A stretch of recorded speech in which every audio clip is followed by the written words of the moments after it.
September 11th, 1945. The Second World War is over. Japan is under Allied control. In a Tokyo suburb, US troops surround a house. As they move in, a shot rings out. General Hideki Tojo, former Prime Minister of Japan and accused war criminal, has shot himself in the chest. In a Yokohama hospital, an American sergeant, John Archinal, is seen giving some of his good blood to save the life of Japan's former premier, General Tojo. Determined to avoid a trial, Tojo had said, "I would not like to be judged in front of a conqueror's court. I wait for the righteous judgment of history." American doctors now work furiously to save Tojo's life. Tojo stands accused of the murder of millions. He will be the centerpiece of the Tokyo war crime trial, but only if he lives. The horror that was World War II was unprecedented in human history.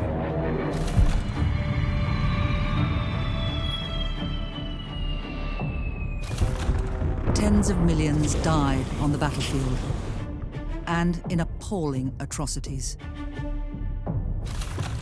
But out of the chaos and suffering, the victorious Allies sought justice for those who had been wronged, in the hope of preventing such crimes from ever being committed again. In pursuing the guilty and exposing the truth, who would be held to account? And who would escape justice?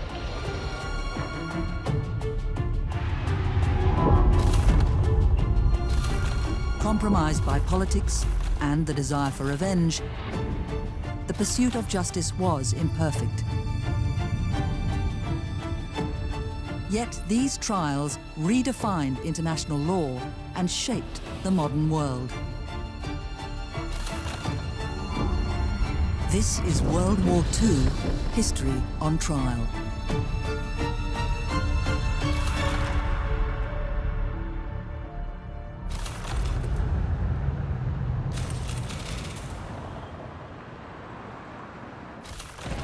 The grand climax of 3.5 years of grueling fighting is reached as members of America's historic 7th Regiment of the 1st Cavalry Division enter Tokyo. Signal Corps and newsreel cameras record the impressive but simple ceremony by which the United States becomes undisputed master of a ruthless foe. Following Japan's surrender in September 1945, General Douglas MacArthur was appointed military governor of Japan. It would be his responsibility to oversee the American occupation and prosecute Japanese war crimes. Under orders from President Harry Truman, in January 1946, MacArthur established the International Military Tribunal for the Far East. Known to history as the Tokyo Tribunal, its goal was to bring to justice the men responsible for the war in the Pacific. Meanwhile, on the other side of the world, the lives of the failed Nazi leadership also hang in the balance. 21 men sit in a Nuremberg jail, awaiting judgment following their days in court. In Nuremberg and Tokyo, 2 parallel trials will seek to punish those responsible for the war and write a new chapter in the history of international law. The Tokyo Tribunal is a sister tribunal of the Nuremberg War Crimes Tribunal. The charter for the Tokyo Tribunal was modeled upon the Nuremberg Tribunal because, of course, the war ended in Europe some months before the war ended in Asia. They have same law applying to prosecute the former members of the heads of the government on the Nazi Germany on the Nuremberg side and on the Tokyo side, Imperial Japan. United in a spirit of post-war optimism, the victorious Allies set out to shape a new world order based on law and cooperation. We have to remember this is also connected to the creation of the United Nations, which is taking place at the same time. It is now my duty to call for a vote on the approval of the Charter of the United Nations. And the provisions in the Charter of the United Nations basically outlaw warfare except in self-defense. And a lot of thought was given how to do that in both Europe and Asia. So demilitarization, as it was called, and the promotion of a non-militaristic post-war regime was a major goal for the Allies in both Japan and in post-war Germany.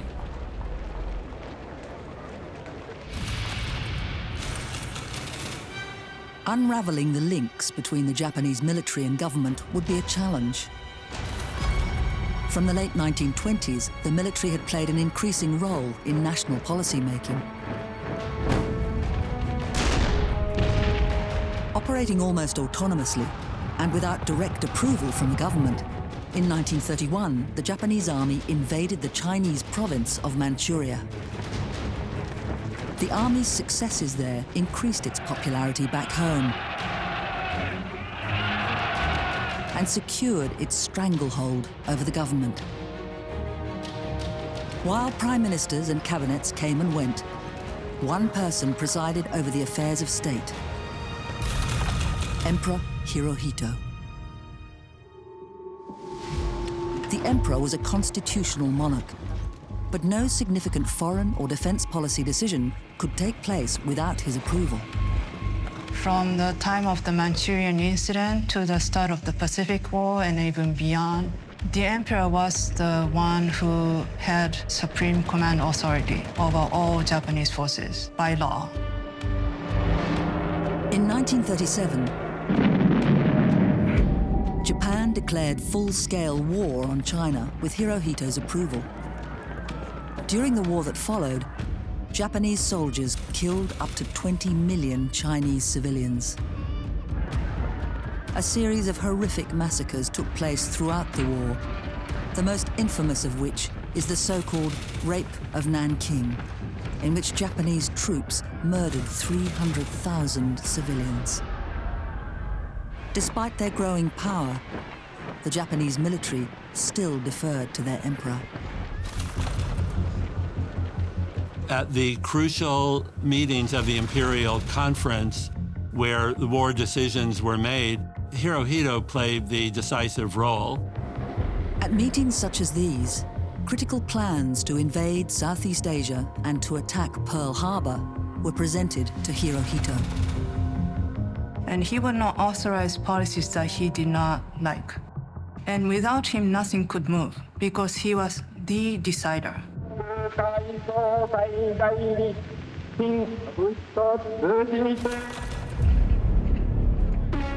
In 1941, Hirohito appointed the hawkish General Hideki Tojo as Prime Minister. 7 weeks after Tojo's appointment, Japanese forces simultaneously attacked Pearl Harbor and other locations across the Asia-Pacific.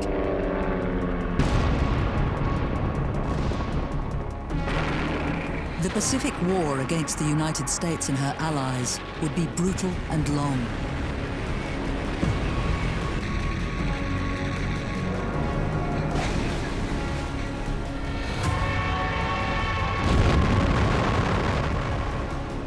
Throughout the war, Japanese forces often treated Allied prisoners of war and local indentured labor extremely badly. More than 25 million people, the vast majority of them civilians, would be killed, including around 3 million Japanese.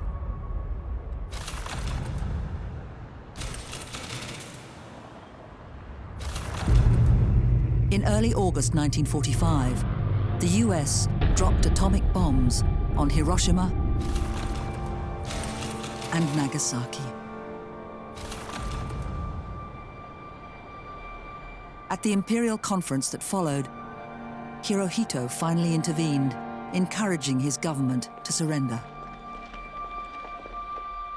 In one of history's great understatements, the emperor explained to his war-weary people, "The war situation has developed not necessarily to Japan's advantage."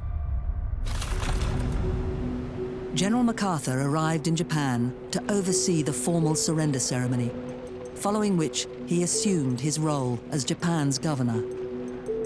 He was an American general in the army with a rather exalted view of himself, somewhat arrogant, often at odds with the president whom he served.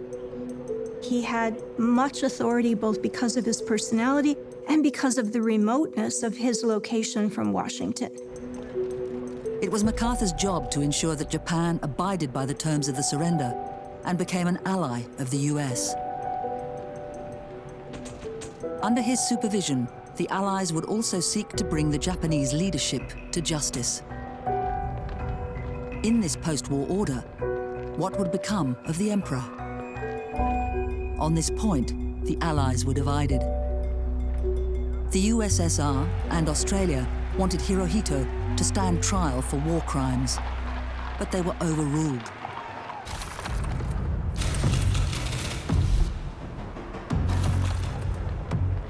Basically, the US and the UK shut out everybody else from the most important decisions. There's actually a handwritten memo by Lord Halifax that simply says, in the kind of brutal way that people communicated when it was not for public consumption, that the decision is that Hirohito will be a useful tool for the occupation. As long as he is useful, he won't be prosecuted. Not to prosecute the emperor was perhaps a good idea to the extent that it served the political purpose. On the other hand, the Charter of the Tokyo Tribunal articulated a legal principle that nobody would enjoy immunity from prosecution, not even state officials or head of state. That the emperor was not prosecuted at Tokyo contradicts this principle very clearly. This was a clear case of politics trumping justice. From the outset, the pursuit of war criminals in Japan was compromised. That did not sit well with a lot of people. There's at least one of the participants in the trial who sought a transfer out of the prosecution because she felt that if we're not going to go after Hirohito, what are we doing here? While Hirohito was spared the indignity of a trial, dozens of senior Japanese leaders were rounded up and charged. Hideki Tojo, who shot himself to avoid capture, was nursed back to health by Allied doctors and forced to take the stand. Beginning in 1946, the Tokyo Tribunal was an international affair.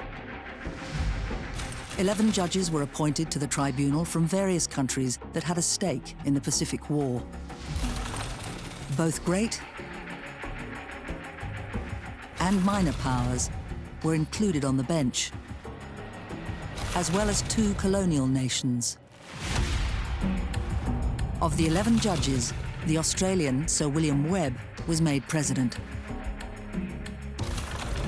This reflected the American policy to be more inclusive, so to speak, to make sure that those who are affected by the Japanese aggression and atrocities would be represented. The Tokyo Tribunal is often understood as an American proceeding, but in substance, it was much more multinational than Nuremberg.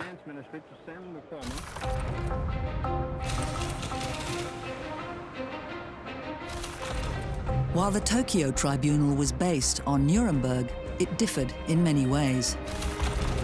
The trial of German leaders was based on documentary evidence, which was plentiful. When the Allies swept into Germany, they captured vast stores of damning evidence. In the case of Japan, they were not so lucky. Because of the nature of the Japanese Empire and how long it took Allied troops to arrive in remote areas of Indonesia, East Timor, Burma, and so on and so forth, there were ample time to destroy documents. An order went out from Imperial Army headquarters in Tokyo to the entire Japanese armed forces: burn everything. With relatively little documentary evidence to go on, the prosecutors drew up a list of 419 witnesses. Their testimony would be the foundation of the case against the Japanese leadership. The witnesses included Japanese officers and officials, civilian slave laborers from territory occupied by the Japanese, such as China or the Philippines, as well as Allied prisoners of war. One of the witnesses was a woman named Vivian Bullwinkle. She and her sister nurses had ended up becoming captured by the Japanese. She has the courage, not long after that occurred, to appear before the Tokyo Tribunal in her uniform and testify as to what happened. The Japanese took out Tommy guns, set up a machine gun, and ordered us into the sea. Bullwinkle said there was no mistaking their vicious intent. She ends up being the only survivor because she pretends to be dead. But it's a really moving testimony. The 28 defendants selected to face trial were a mixture of senior military figures and politicians, including 4 former prime ministers, as well as diplomats, advisors, and public servants. Among them was Marquis Koichi Kido. He was the emperor's chief advisor and had kept a detailed diary for years, which was of great use to the prosecution. Alongside him stood Shigenori Togo, the Japanese foreign minister at the time of Pearl Harbor. But the most notorious of the defendants was Tojo himself. Hideki Tojo was the army minister and concurrently the prime minister of Japan. Because he held multiple positions in the cabinet, and because he was such a trusted figure by Emperor Hirohito, one could say he was arguably the most able leader in wartime Japan. As prime minister, Tojo was tied to countless atrocities committed by Japanese troops. But of most interest to the Allies was his role as chief architect of Japanese imperial aggression. It was he who oversaw the attack on Pearl Harbor in 1941. Conducted without warning, almost 2,500 Americans lost their lives in the surprise attack. The raid on Pearl Harbor was the first shot fired in what the Allies called the Pacific War. December 7th, 1941, a state of war has existed between the United States and the Japanese Empire. Soon after, Tojo ordered his forces to sweep through Southeast Asia. But this was just one of many criminal acts for which the Japanese leadership was being held to account. Of course, Tojo, like others, were held responsible for the policies in regard to prisoners of war and others that involved the war crimes which the Japanese army had become notorious for. But the overarching concern was waging aggressive war. His case was not all that complicated insofar as Tojo was prepared to take the blame with regard to most of the charges. Because he was thinking that his acceptance of guilt would help the emperor, he was prepared to do that in open court. Luckily for Tojo, his interest in protecting the emperor was shared by the United States. General MacArthur prevailed on senior Japanese leaders to swear an oath not to refer to Hirohito in any testimony. Ever loyal to their emperor, they obliged. Together, they created a version of events in which it was the militarized government that was solely responsible for starting the war and committing war crimes. The court as a whole also skirted around the emperor's culpability. The decision about whether or not to prosecute Hirohito has given rise to a number of misunderstandings and myths that are connected to the attempt at the trial itself to portray him as a figurehead, because if they had not done so, how could the prosecution team have explained why he was not on trial? The only way of explaining that was by painting a picture of his role as this detached figure. So that, in fact, was a big problem throughout the prosecution's case, even in the defense case, because the defense side also was fully aware that the emperor was part of the process. The judges also struggled to address the imperial culpability. So it's like an elephant in the room. The emperor is not there, not even as a witness, but he's present from the beginning to the end of the Tokyo proceedings. When Tojo took the stand, he stood firm in his support of the emperor and his cause. He was defiant and unrepentant. In his written tens of thousands of words long affidavit, Tojo wrote, "I will contend to the last that it was a war of self-defense." Tojo, as an accused, went to the witness stand to make a case for Japan and to provide himself as a sacrificial offering, so to speak. He's going to get convicted anyways, and he might as well accept responsibility, especially if that helped defend the emperor. British Associate Prosecutor Sir Arthur Coman's Carr had spent a year studying Tojo. But Chief Prosecutor Joseph B. Keenan took over the cross-examination at the last minute. 1,000 Japanese troops. Keenan was underprepared and found himself on the back foot as Tojo parried his questions and interrogated his evidence. It became a fiasco that did nothing for the credibility of the prosecution or the trial as a whole. However, Keenan's line of questioning inadvertently led to Tojo revealing the truth about Hirohito's lack of influence. And that lie was brought to light when Tojo actually testified that there was one person who could have made a difference, and that was the emperor.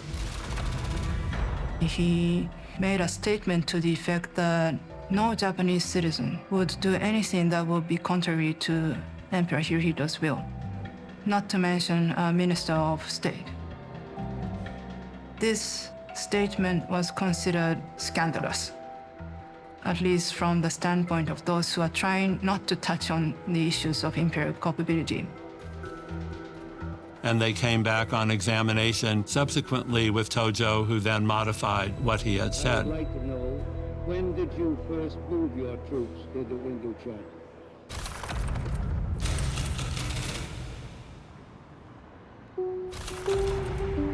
While the defendants at the Tokyo Tribunal were united in their desire to protect the emperor, their counterparts at Nuremberg had not shown the same solidarity.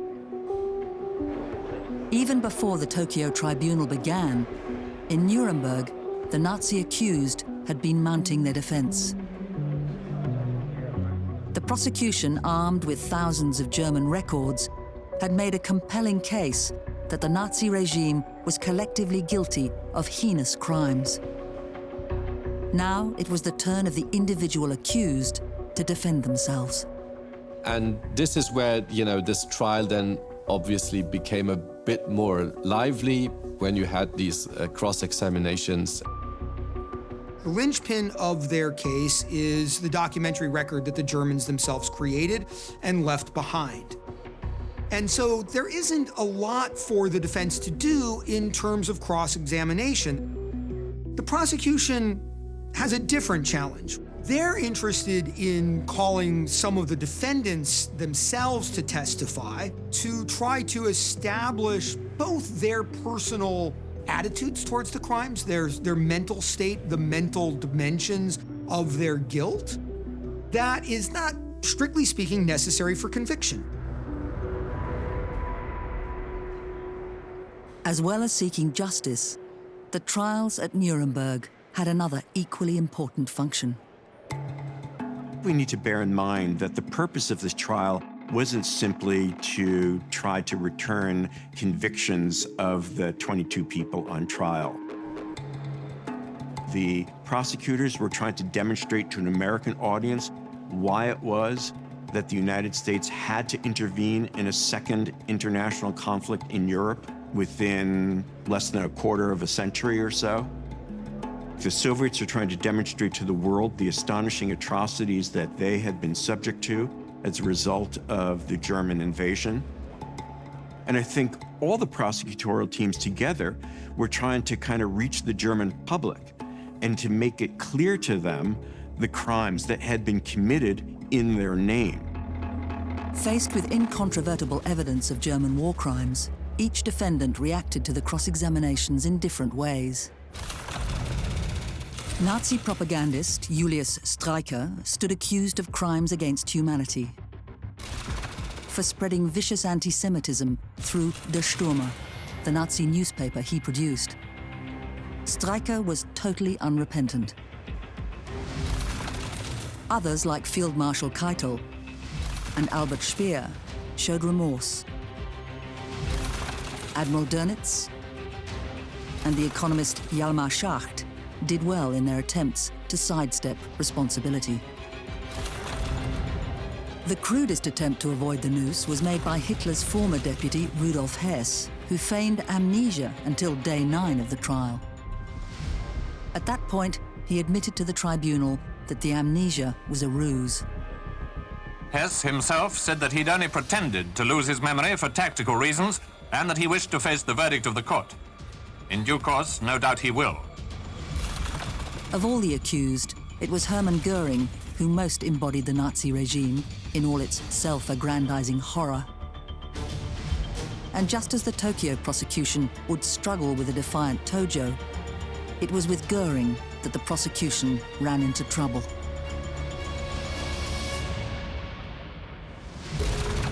A celebrated fighter ace, Hermann Goring had joined the Nazi Party in 1922. His talent and hard work saw him appointed to senior positions when Hitler came to power in 1933. He oversaw the militarization of the German economy, was head of the Luftwaffe throughout the war, and was Hitler's trusted lieutenant. Early in the trial, Goring persuaded his fellow defendants to present something like a united front. Bin in keiner Weise schuldig. As it became clear that Goring would almost certainly be found guilty, his former comrades began to distance themselves. At the beginning, the defense had sort of a common strategy. So they presented evidence against the legality of the IMT altogether. As the trial went on, each accused sort of tried to save his own skin, so to speak, and adopted its own defense strategies. On the witness stand, Goring spoke at length, without notes, in a manner that showed he felt no regrets for what had taken place. Because he had been charged on all counts, he then faced cross-examination from all 4 prosecution teams. The cross-examination of Hermann Goring in spring 1945 was very much sort of pushed up by the media of being the ultimate meeting of good and evil. Goring was quick-witted, arrogant, and an exhibitionist. It is unlikely he expected to avoid the death sentence, but the cross-examinations at least gave him the chance to show off. Despite the abundance of documentary evidence at their disposal, the prosecution would need to keep Goring firmly under control. Wherever possible, they had to restrict him to yes-no answers and prevent the former Reichsmarshal from shaping his own narrative. And usually in a cross-examination, the general idea is that you put your narrative in the question and the witness says yes or no. And you must prevent the witness from starting to explain things and getting his own narrative running. The first cross-examination was led by the US Chief Prosecutor Robert Jackson, an Associate Justice of the Supreme Court and a former Attorney General. His opening arguments had been well received, but Jackson had little experience as a trial attorney. So this became actually a little bit of a problem then in the course of the cross-examination, this lack of experience. Jackson made a series of blunders that played straight into Goring's hands. It was Hitler's policy never to negotiate, and you knew that as long as he was head of the government, the enemy would not negotiate with Germany. Did you not? He asked Goring these open-ended questions, which then permitted Goring to give this long-winded description of things that he had intimate knowledge of, and Jackson didn't necessarily have the ability to immediately challenge him on the assertions he was making. Jackson grew agitated and appealed to the judges to intervene. I really feel that the United States is deprived of the opportunity of effective cross-examination, if this is the procedure. Jackson would call on the tribunal and say, you have to stop the witness. He should simply answer my question rather than explaining things. But the tribunal would allow Goring to tell his story. From a continental European perspective, obviously, this is the way we treat witnesses here. We let them tell their story, and then we try to make sense out of it. So they adopted this sort of middle-of-the-road approach and let Hermann Goring give his story. Far from trapping Goring in a narrative of guilt, Jackson allowed the accused to articulate his side of the story. After a cross-examination lasting 2.5 days, Goring had hijacked the trial. Britain's Deputy Chief Prosecutor, Sir David Maxwell Fyfe, took over from Jackson the same day. Maxwell Fyfe was an experienced barrister, and he and his team were thoroughly prepared. When he wrote that, or when he signed it on behalf of your medical department, was merely expressing a façon de parler and wasn't conveying your thanks to Himmler? You could see that suddenly Goring, who had had this very kind of blustering performance when being cross-examined by Jackson, suddenly became quite uncertain of himself and started hedging his responses, visibly nervous. French and Russian prosecutors cross-examined Goring too. The Russians were described as attacking Goring like a heavy armored column. Goring withstood this for a time, but the Russians were able to show decisively that Goring was involved with the plan to invade the Soviet Union and exploit its resources. So, while Goring had succeeded in humiliating Jackson, it was a hollow victory. His co-defendant, Arthur Seyss-Inquart, said, "All that talking isn't going to do him any good." They have it all in black and white. By the time the defense had concluded its arguments, the world was impatient for a result. The judges then withdrew to consider the verdicts and sentences, a process that took another month. On the 30th of September 1946, the 4 judges took turns to read out the verdicts. To the surprise of many, 3 of the defendants were acquitted. The Soviets were outraged. The Americans, they were out to demonstrate that we are proving guilt. We're not showcasing guilt. We're not necessarily saying these people are innocent, but we're simply saying that we don't have the quantum of proof necessary to support a conviction. One of the fundamental questions with the Nuremberg trial is, was it a trial, or was it, as one critical observer called it, a high-grade lynching party? Any trial where the prosecution can't lose is not a trial. But the prosecution did lose some of the cases at the International Military Tribunal. The tribunal finds that Streicher is not guilty on count 1, but he is guilty on count 4. When the time came to pass sentence, each guilty defendant was brought to the court one by one, read their sentence, and returned to their cells. Almost all of them behaved in a dignified way. In the end of this 22 accused, 12 were actually sentenced to death, 3 were acquitted, and the other 7 received life or a certain specific time in prison. Very differentiated outcome of this extremely important and renowned trial. Those sentenced to death included Goring, Frank, Frick, Jodl, Kaltenbrunner, Keitel, von Ribbentrop, Rosenberg, Sauckel, Seyss-Inquart, and Streicher. Dönitz, Speer, von Neurath, and von Schirach were sentenced to between 10 and 20 years, while Funk, Raeder, and Hess were given life. Von Papen, Schacht, and Fritzsche were the three who were acquitted.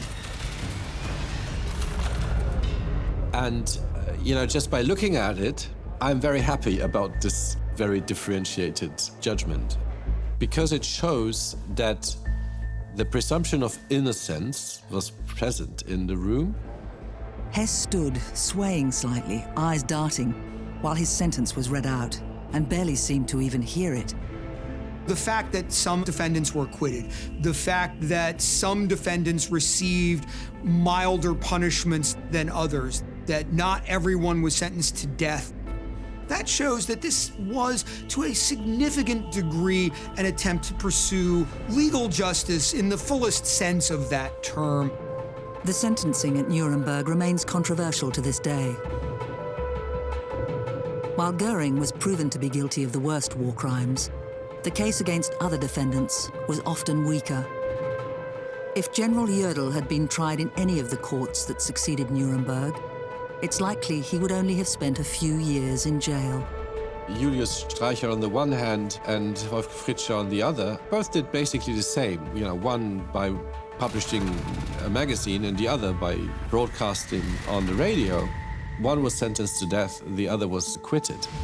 Albert Speer, he was sentenced to 20 years in prison. And he certainly had much more influence in the National Socialist government, and he knew much more about the concentration camps. The outcome of the trial was subject to other criticisms. Despite the tribunal's ambition to be seen as fair, there was no provision for the condemned to appeal their sentence. And nor were the judges unanimous. The Russian judge, under orders from Moscow, issued a dissenting opinion in which he said that all the defendants should have been found guilty and Hess should have been executed. The night before the sentences were to be carried out, Hermann Goring killed himself with a cyanide capsule. The rest of the condemned men were hanged on the 16th of October, 1946. The Nuremberg trial had lasted 10 months and enshrined new legal principles, setting precedents that would inform all war crime trials that followed it. For all its flaws, Nuremberg was considered a success.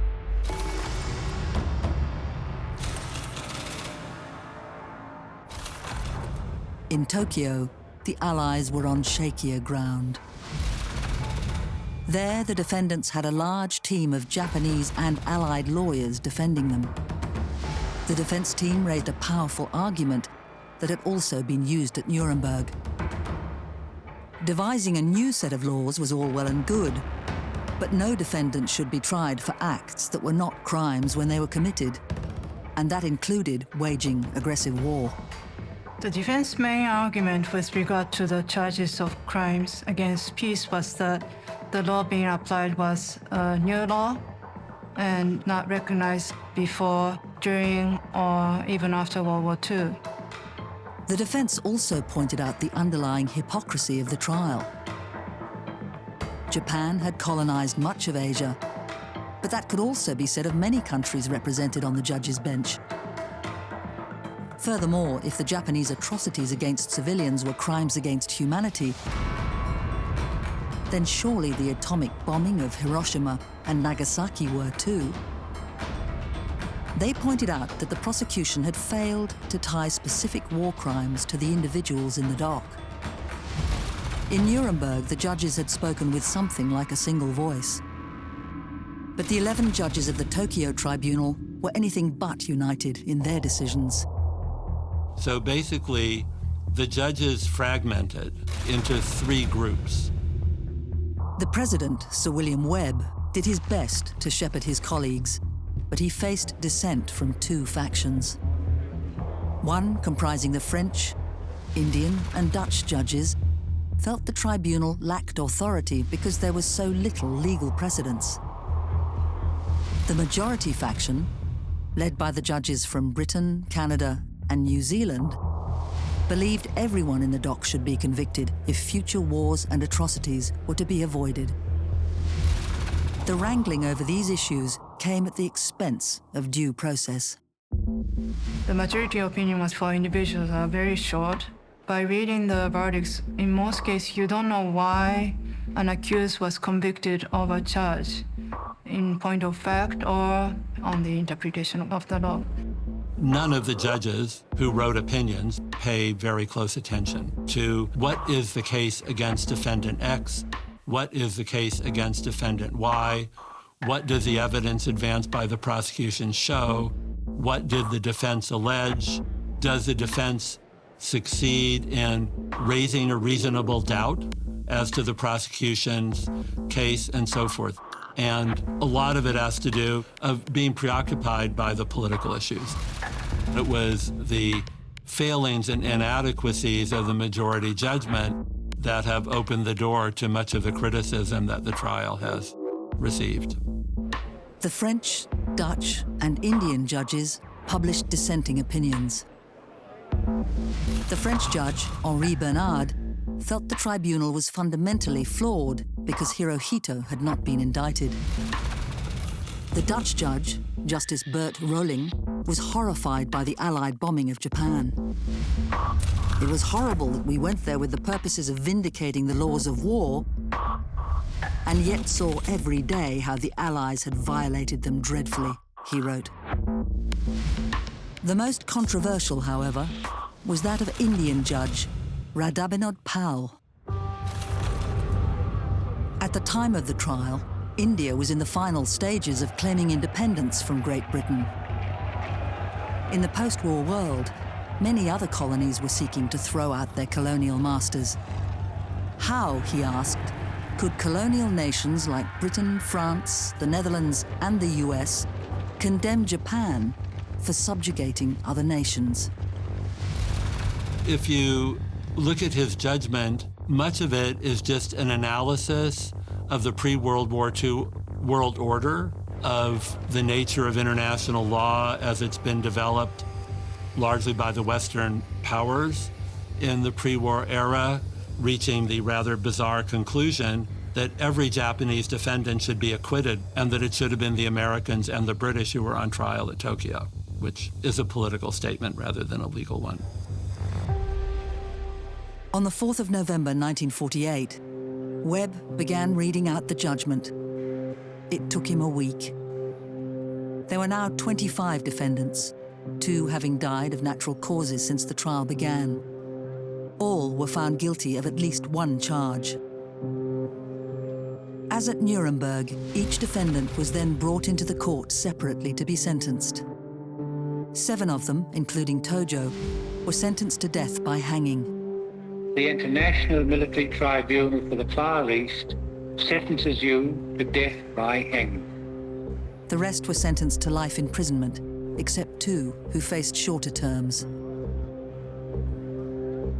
One of these was former Foreign Minister Shigenori Togo, who was given 20 years, but died in 1950. The 7 condemned men were hanged on the 23rd of December, 1948.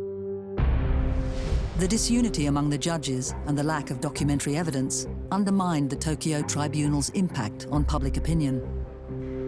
There were doubts over the verdicts and sentences, and the political agendas that motivated them. Doubts that persist to this day.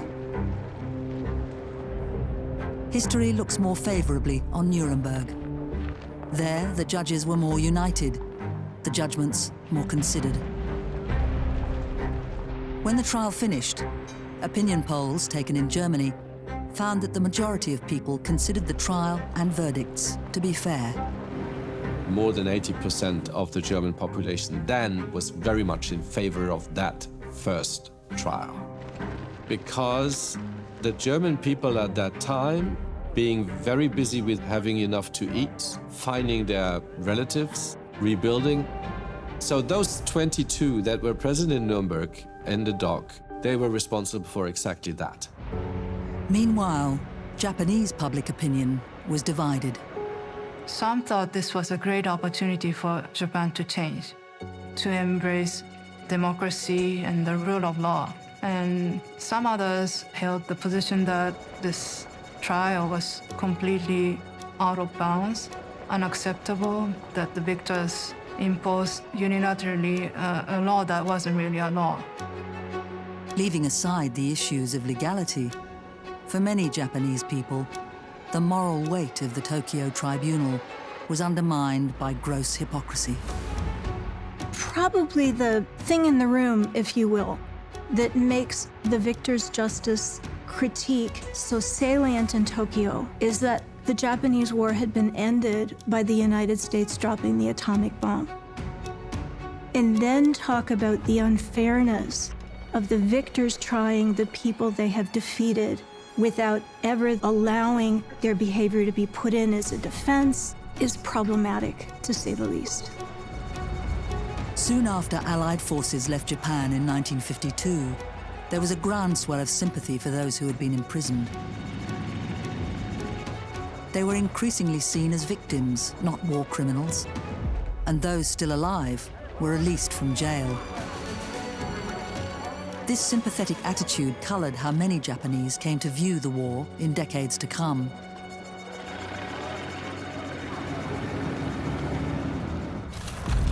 In their pursuit of justice, those responsible for the Nuremberg and Tokyo tribunals had been wildly ambitious, even if they made mistakes.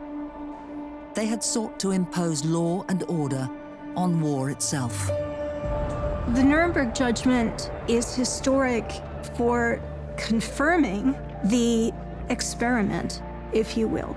It took on the question of whether this was retroactive justice and laid down its explanation of why that was not the case.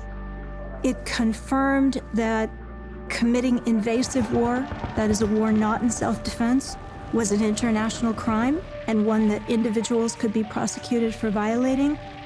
It confirmed that some of the things once seen as sort of spoils of war, the bad behavior, were in fact war crimes and people could and would be prosecuted for them.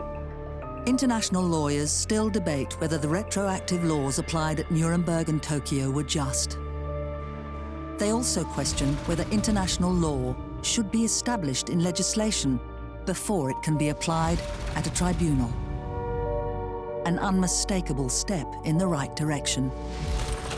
The American judge, Francis Biddle, acknowledged trials could not prevent war, but that one learns a little better to detest it when, as here, its horrors are told day after day. He added, aggressive war was once romantic. Now it is criminal. Nuremberg established the core crimes in international law. So this basic articulation that aggressive war is a crime, that massacring non-combatant civilians, POWs, is a crime, that even massacring your own civilians can be a criminal act. They remain the central elements of the way international law works today. Despite the legacy of the Tokyo Tribunal being more controversial, it too contributed to ensuring these charges remain at the heart of international criminal law. Both trials showed what could be done when the international community united to hold war criminals to account. They also demonstrated how quickly politics could overtake the pursuit of justice. As the one-time Allies entered into a new Cold War, this would become more apparent than ever.